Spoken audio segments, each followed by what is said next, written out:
Bom dia, irmãos. Graça e paz.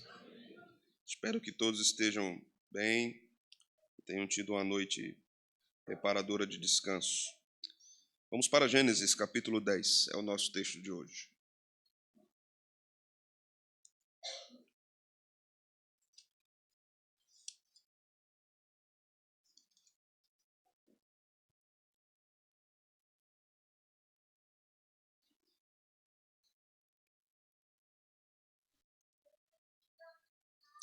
Vamos ler todo o capítulo 10.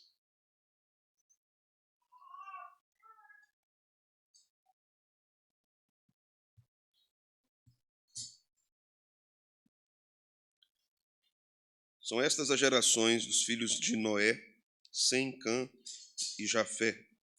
E nasceram-lhes filhos depois do dilúvio.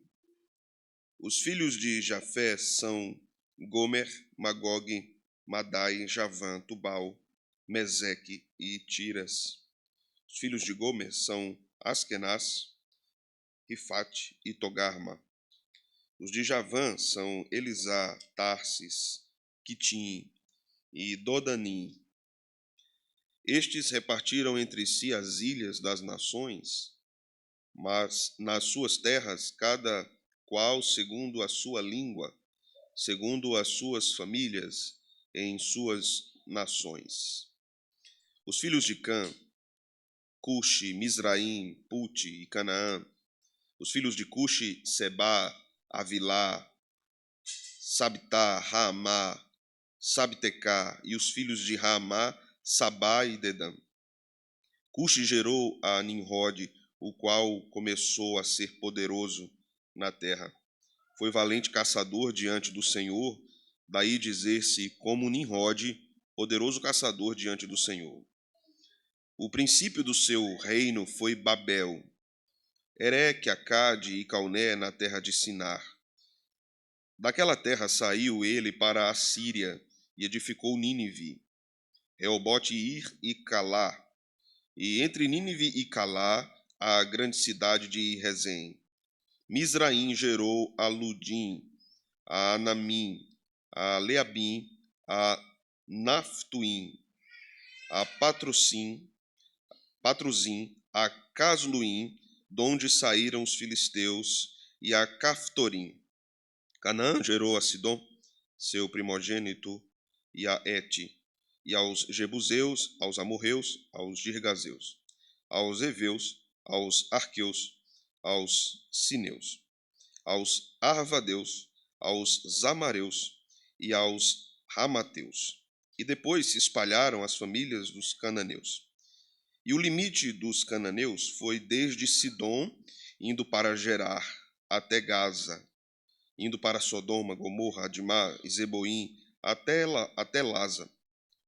São estes os filhos de Cã, segundo as suas famílias, segundo as suas línguas, em suas terras, em suas nações. A Sem, que foi pai de todos os filhos de Eber, e irmão mais velho de Jafé. Também lhes nasceram filhos. Os filhos de Sem são Elão, Assur, Arfaxade, Lude e Arã. Os filhos de Arã, Uz, Geter e Mas. Arfaxade gerou a Salá, Salá gerou a Eber. A Eber nasceram 2 filhos. Um teve o nome Peleg, porquanto em seus dias se repartiu a terra, e o nome do seu irmão foi Joctã. Joctã gerou a Almodá, a Selefe, a Hazar Mavé, a Gerá, a Radorão, a Uzal, a Dicla, a Obal, a Abimael, a Sabá, a Ofir, a Avilá e a Jobabe. Todos estes foram filhos de Joctã. E habitaram desde Messa, indo para Cefar, montanha do Oriente. São estes os filhos de Sem, segundo as suas famílias, segundo as suas línguas, em suas terras, em suas nações. São estas as famílias dos filhos de Noé, segundo as suas gerações, nas suas nações. E destes foram disseminadas as nações da terra depois do dilúvio. Amém. Vamos orar. Nosso Deus e Pai, pedimos nesse momento que o Senhor ilumine o nosso entendimento no que concerne ao entendimento da mensagem contida nesse capítulo das Sagradas Escrituras. Senhor, nós cremos que toda a Escritura é inspirada por Deus e ela é apta e útil para o ensino da igreja. Ela nos ensina a respeito das tuas obras, a respeito dos teus planos, dos teus decretos. Nos ensina a respeito de tua sabedoria. Por isso te pedimos que o Senhor nos edifique nesta manhã por meio da exposição das Escrituras. É o que nós te oramos no nome de Cristo. Amém. Podem sentar, irmãos.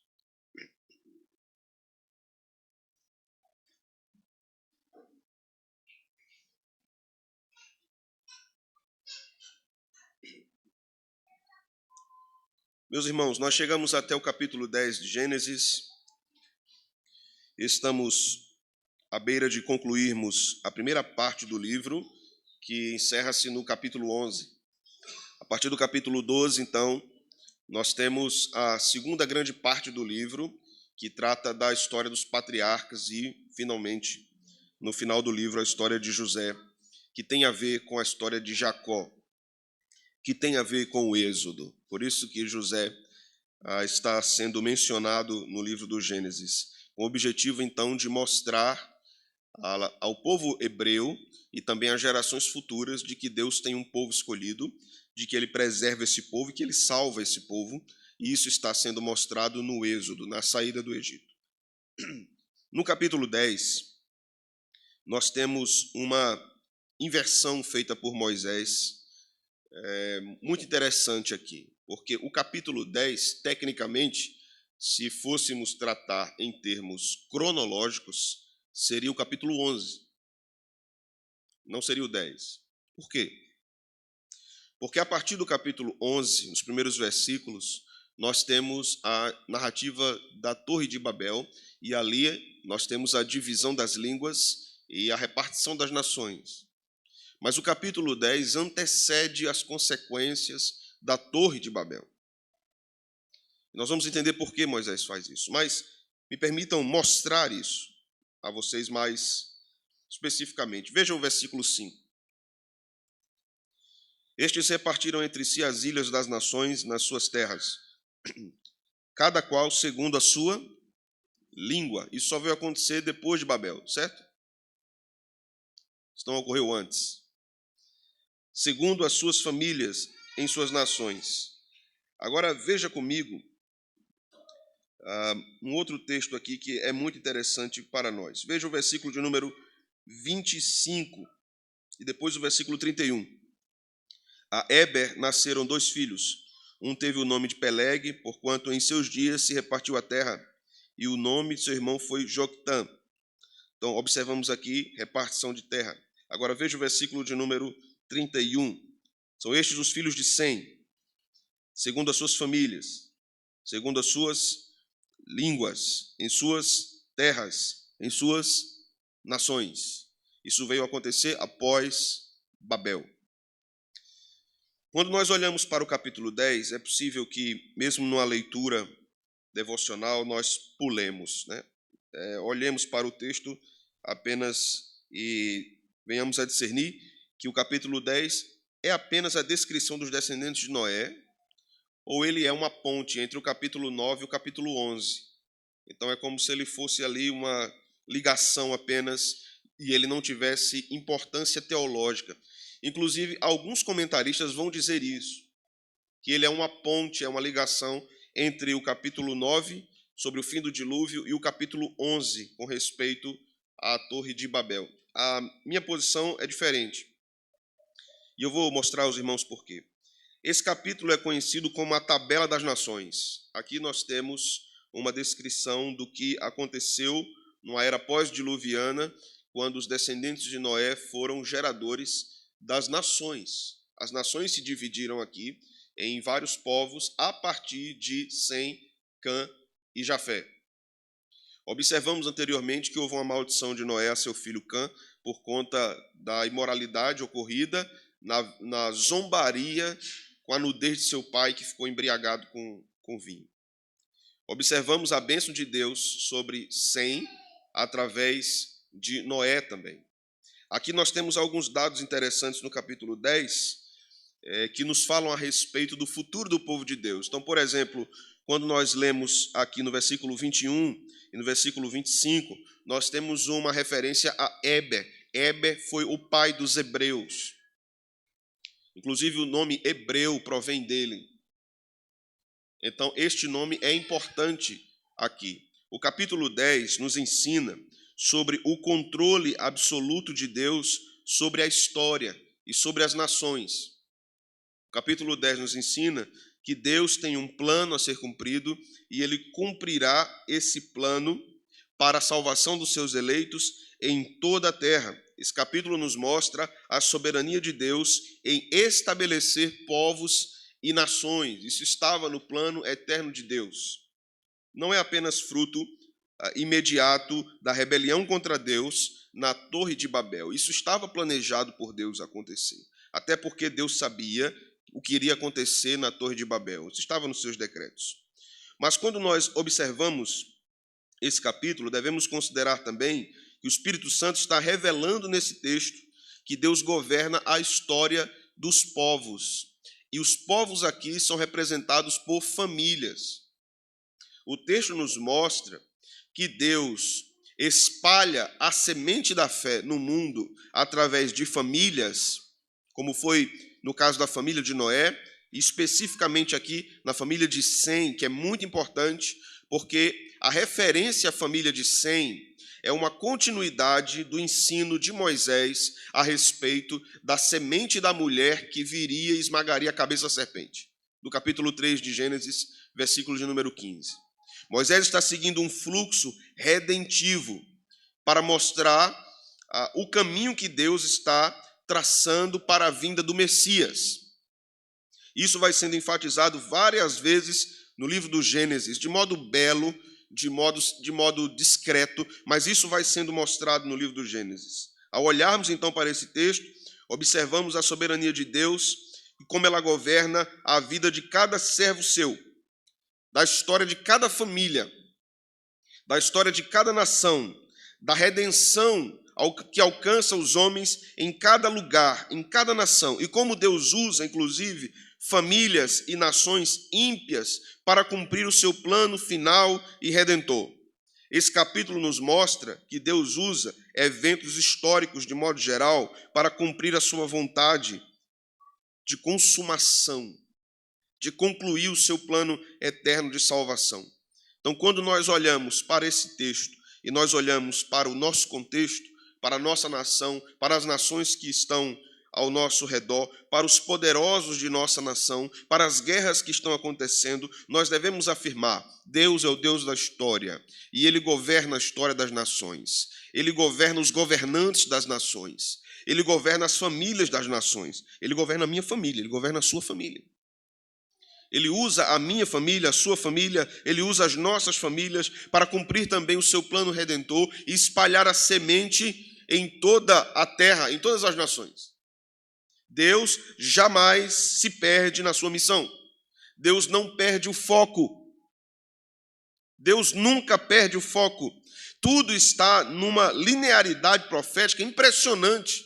E Deus vai cumprindo isso no decorrer das eras, dos anos, dos séculos. Mas vamos observar aqui algumas coisas muito interessantes nesse texto que podem passar por nossa vista sem percebermos. Primeiro, o texto apresenta 70 descendentes, tradicionalmente vistos como representativos das nações conhecidas daquela época. Esse número sugere uma plenitude, sugere diversidade no plano de Deus. 70 é múltiplo de 7. O número 7 é o número da perfeição divina, ou da obra da perfeição divina. E o número 70 aqui não aparece por acaso. Ele é muito interessante, inclusive em relação ao que ocorre com este número no Novo Testamento. Guarde essa informação. A lista que temos aqui não é com o objetivo apenas de mostrar a genealogia ou os meros descendentes de Noé. Há um propósito ou propósitos teológicos aqui. O arranjo teológico colocado por Moisés aqui é muito importante para entendermos a teologia da salvação e a teologia da missão da igreja. A teologia da missão da igreja está contida nesse texto, de modo modesto, de modo discreto, e que é clarificado apenas no Novo Testamento. O número das nações são 70. Isso é muito interessante para nós. Vá comigo para Gênesis 46, versículo de número 27.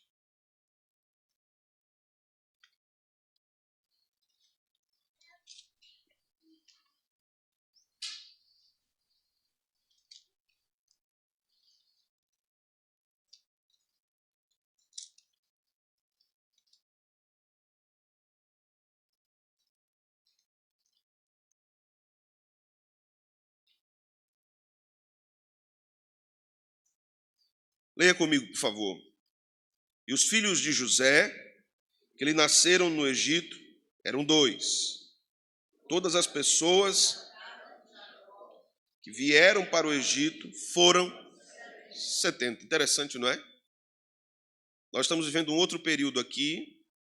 Nós estamos vivendo uma vinda da casa de Jacó para o Egito por causa da fome em Canaã naquela época. E esses 70 vindos com Jacó, agora no Egito, representam as nações. É um microcosmo das nações, assim como o capítulo 10 nos apresenta 70 nações. Uma coisa interessante aqui a considerarmos também está em Números, capítulo 11. Queria que você fosse lá comigo. Versículo 16 e 17.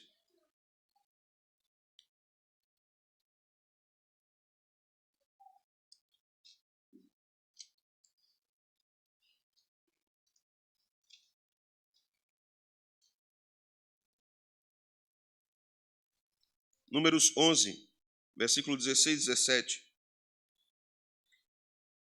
Disse o Senhor a Moisés: ajunta-me 70 homens dos anciãos de Israel, que sabem serem anciãos e superintendentes do povo, e os trarás perante a tenda da congregação, para que assistam ali contigo. Então descerei e ali falarei contigo. Tirarei do espírito que está sobre ti e o porei sobre eles.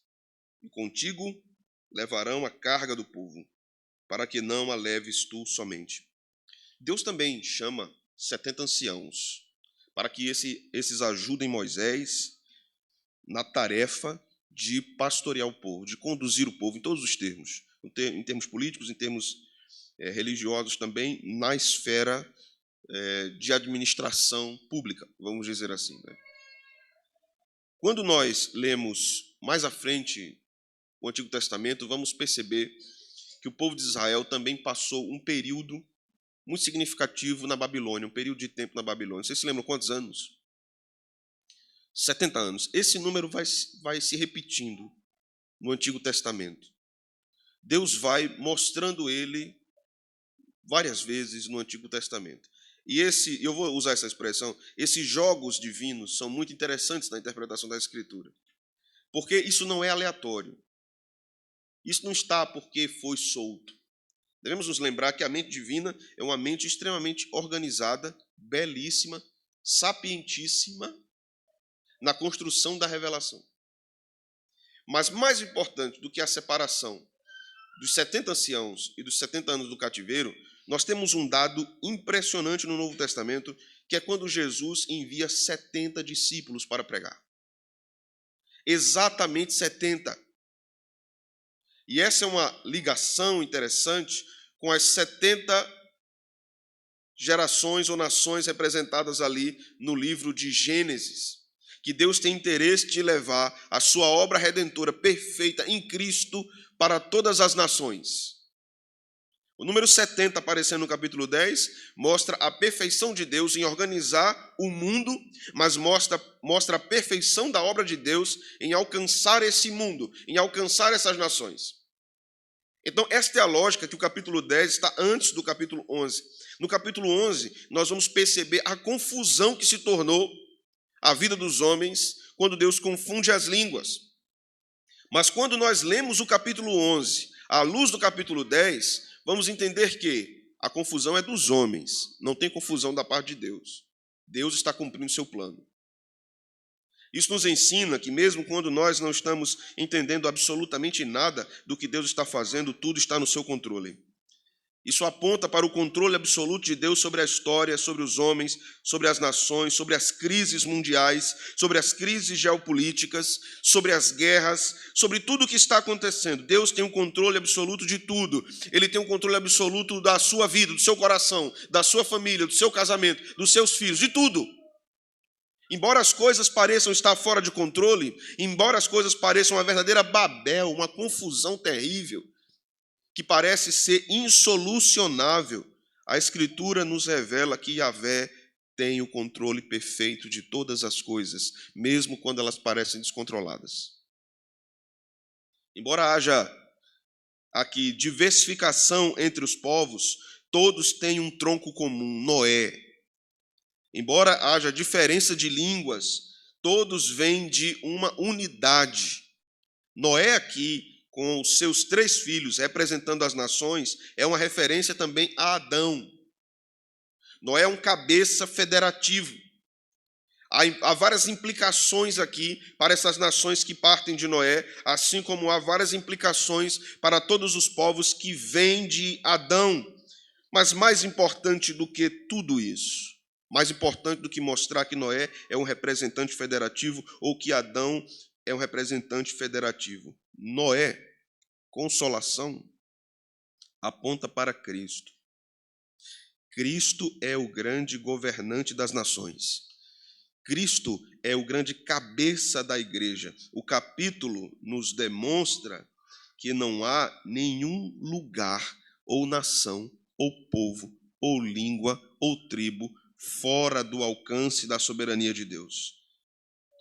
Todos os povos, em todos os lugares, estão sujeitos ao governo de Deus. Quando nós lemos o capítulo 3 de Gênesis, verso 15, Deus promete um redentor, e nós lemos a dispersão das nações no capítulo 10 de Gênesis, isso prepara o cenário para o cumprimento dessa promessa, que vai culminar em Jesus Cristo. Vá comigo para Apocalipse 7.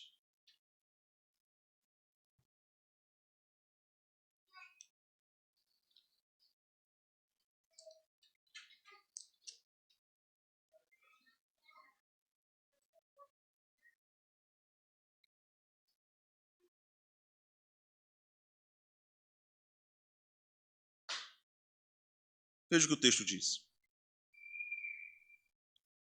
Depois destas coisas vi, e eis grande multidão, que ninguém podia enumerar. O que é que diz agora, irmãos? Todas as nações.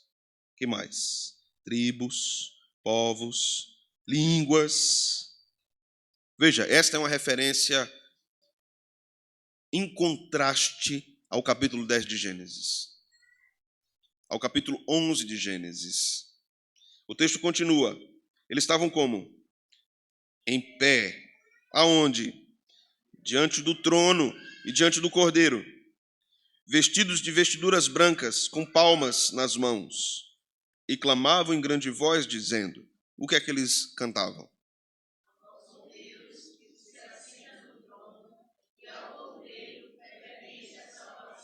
Amém. Esta é a beleza da obra da salvação. Você percebe como a Escritura é um grande mapa, e ela tem vários pontos de conexão. Na verdade, tudo está conectado. E nós não vamos conseguir, por exemplo, entender Apocalipse 7 sem entendermos Gênesis 10 e 11. Nós não vamos entender corretamente Apocalipse 21 e 22 sem entendermos Gênesis 1 e 2.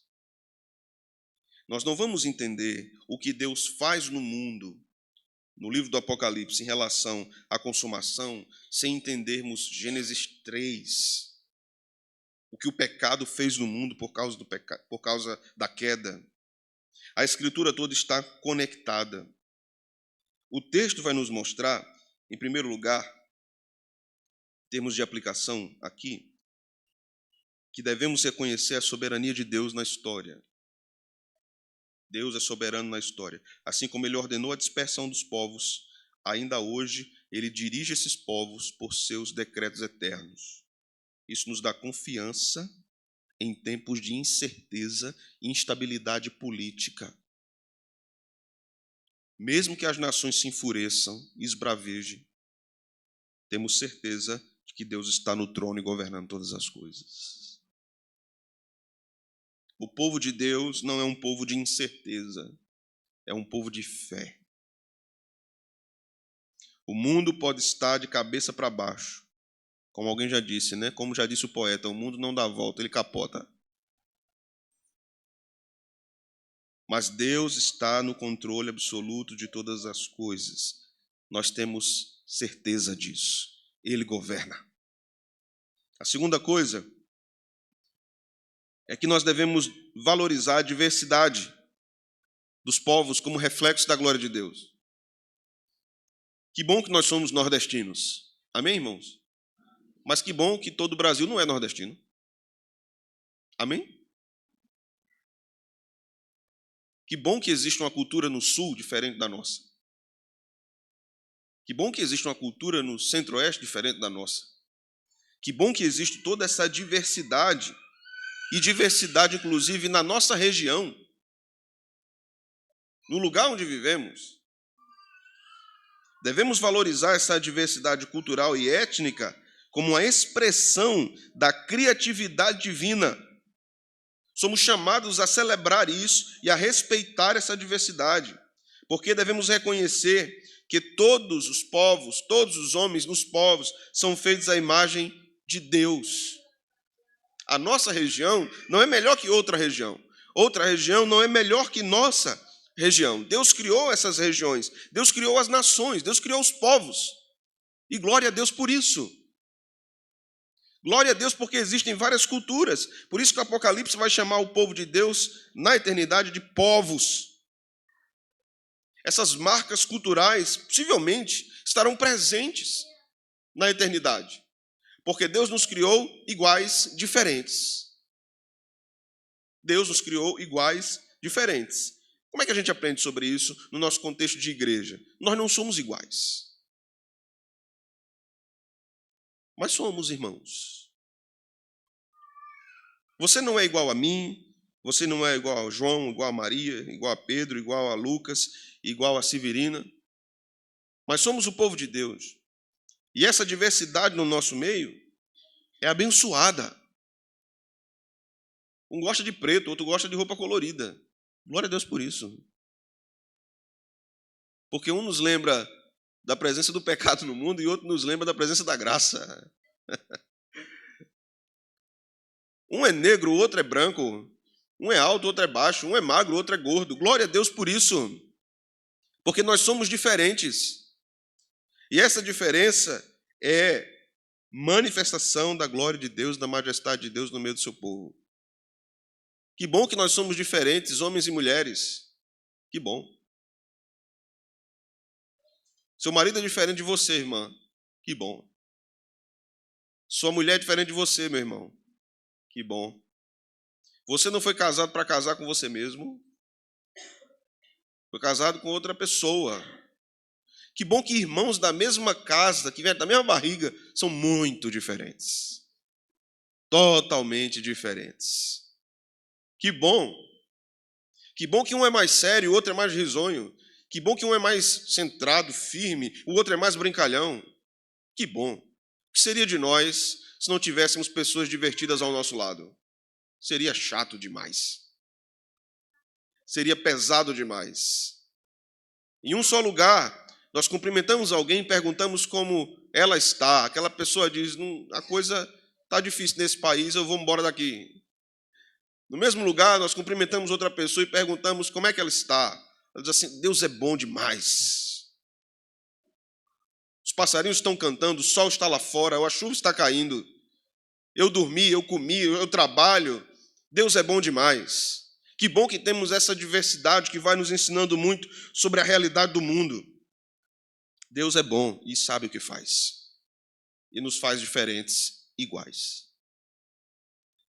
Queridos irmãos, Gênesis 10 é muito mais do que uma genealogia. É um testemunho poderoso de que Deus opera no mundo e que há beleza na diversidade que Deus criou no mundo. As coisas são diferentes, as cores são diferentes, as formas são diferentes. Ao olharmos para esse texto, nós reconhecemos que devemos confiar na providência de Deus, valorizar isso, valorizar a unidade que Deus nos dá e a diversidade que Deus nos dá. Devemos valorizar a oportunidade que Deus nos deu de participarmos ativamente da missão da igreja no mundo. No mundo. Se nós estivéssemos agora num país africano, as minhas irmãs estariam com roupas muito coloridas, com turbantes na cabeça. Os homens também. Possivelmente estivéssemos debaixo de uma tenda com palhas em cima, sem aparelho de som, mas cantando alegremente. Mas nem todo lugar do mundo é assim. Outras igrejas estão, nesse momento, reunidas em grandes catedrais, templos magníficos. Outras igrejas estão reunidas, nesse momento, em casas. Outras estão em algum auditório, num shopping. Outras estão no sertão do Brasil, num templo humilde, celebrando ao Deus da salvação. Nós estamos aqui no nosso templo, nos nossos bancos, ouvindo a pregação. Que bom também. Nós devemos valorizar toda essa multiplicidade de possibilidades da multiforme graça de Deus no mundo. Deus não é um Deus que quer tudo igualzinho, já percebeu? Ele não quer tudo igualzinho. Ele quer diversidade. Ele gosta de diversidade. O reino de Deus é assim. É um reino da multiforme graça de Deus, para a sua glória, para a expansão do seu reino. Amém. Vamos orar? Senhor, bendizemos a Ti o nome, por esta sabedoria maravilhosa que o Senhor nos permite observarmos na Tua palavra. Obrigado porque, em meio à operação do pecado no mundo e do desânimo possível que o nosso coração abraçará por conta dos efeitos do pecado, nós podemos observar graça comum, beleza, diversidade, cores, sons, sabores, texturas, cheiros diferentes. Tu és um Deus de diversidade. Tu és o Deus que nos ensina que tudo isso coopera para o bem daqueles que amam a Deus, que são chamados pelo seu propósito divino. Obrigado pelas nações, obrigado pelos povos, obrigado pelas culturas. Obrigado, Senhor, porque tudo isso um dia convergirá para louvor e glória do Cordeiro na eternidade. E nós glorificamos o Teu nome, porque isso é belíssimo. É isso que nós oramos, no nome de Cristo. Amém. Que a graça do Senhor, Salvador Jesus Cristo,